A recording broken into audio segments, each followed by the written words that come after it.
Myself, Dr. Basanth Kumar HS, nephrologist at Amrita Super Specialty Hospital in Nelmangla. Today, I will be talking on the topic of chronic kidney disease. Chronic kidney disease, which is commonly seen in our day-to-day practice, is defined as abnormalities of kidney structure or function with health implication present for more than 3 months. So, the markers for kidney damage include, it could be anything like albuminuria, urinary sediment abnormalities, it could be histological abnormalities, imaging abnormalities, any past history of kidney transplantation, and those with GFR less than 60. So, if any of these criteria are present in a patient for more than 3 months, we label them as chronic kidney disease.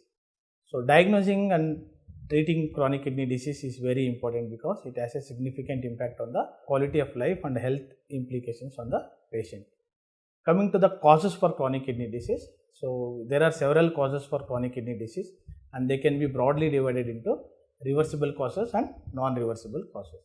Among the reversible causes, most common cause is diabetes. So, approximately 50% of the patients with diabetes mellitus, they can develop chronic kidney disease over a period of time.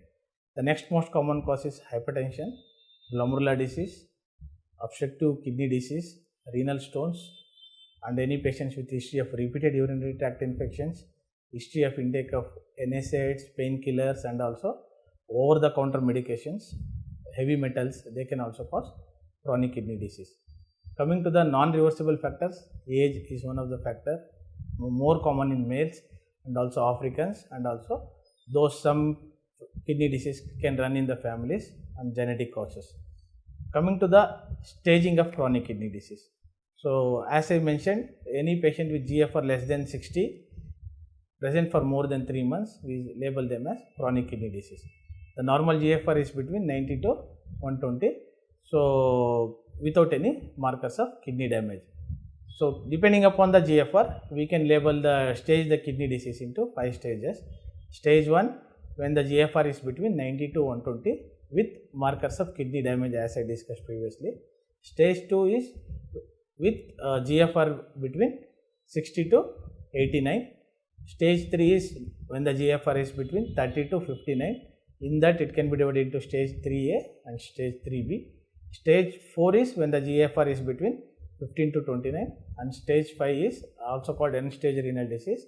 It is when the GFR is less than 15 ml per minute per 1.73 meter square. Coming to the symptoms. So, what are the symptoms a patient with chronic kidney disease will present? So, most commonly, most of the patients will present with fatigue, one of the most common complaint in patients with chronic kidney disease. They can present with decreased appetite, nausea, vomiting. They can present with swelling of the lower limbs, puffiness of the face. In severe cases, it can be generalized swelling of the body.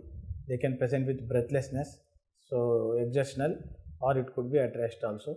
They can present with itching of the skin. So, whole body itching is one of the most common complaints which we see in patients with CKD. Dry skin is also one of the complaints. They can present with muscle cramps. They can present with blood in the urine. They can present with foamy urine. So, these are they can present with repeated urinary tract infections. So, these are the common symptoms with which a patient with chronic kidney disease will present to the clinician.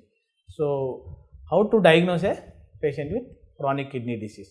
So, by getting a simple blood and urine test, so we can diagnose whether the patient is having a kidney disease or not. So, simple blood test, that is the renal function test which can be done with whether the patient is having chronic kidney disease. So, it includes urea, creatinine, serum electrolyte test. We can get a simple urine test to see whether the patient is having any proteinuria or any blood in the urine or other abnormalities of the urinary abnormalities can be detected. By getting a simple ultrasound imaging test, we can say whether the patient kidneys are normal or not.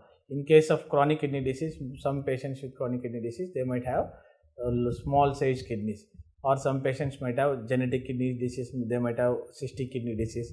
So, or some kidney disease might have normal size kidneys also. And getting a simple hemogram, so can detect patient complications of CKD, because most patients with chronic kidney disease will have anemia which can be detected early. So getting other blood tests include calcium test, vitamin D, parathyroid hormone levels can be done to look at other complications of chronic kidney disease. So coming to the diagnosis, we have discussed. So next thing is the treatment. Treatment of chronic kidney disease is very important, because so once patient has chronic kidney disease, so we should recognize the treatable causes of chronic kidney disease, underlying factors which are contributing to chronic kidney disease, and these have to be controlled, and also the complications of chronic kidney disease have to be treated. So diabetes control is very important. So we advise all the patients to control the blood sugars, and target blood pressure fasting should be anywhere between 100 to 125, and postmortem between 140 to 200. So any patient with blood pressure, high blood pressure, it can lead to progression of the chronic kidney disease. So the target blood pressure for patients with CKD with hypertension is so less than 140/90. In those without proteinuria. Those with proteinuria, the target blood pressure should be 130/80. So the other treatable causes, like those with history of repeated urinary tract infection has to be treated. Any obstructive causes of renal failure, renal disease has to be diagnosed and treated accordingly. Regular exercises plays a very important role in controlling the blood pressure, sugars, and also delaying the progression of chronic kidney disease. If the patient has any risk factors like smoking, alcohol, and any history of abuse of NSAIDs, other heavy metals, or over-the-counter medications, that has to be stopped. And also the main thing, once the patient lands up in advanced renal failure, so he might require renal replacement therapy in the form of either dialysis or transplantation. Dialysis is another option once the patient reaches end-stage kidney disease. So there are two options of dialysis available. One is the hemodialysis, the other option is peritoneal dialysis. In the hemodialysis, nowadays we have home dialysis also one option available, or in-center hemodialysis and the hospitals can be done.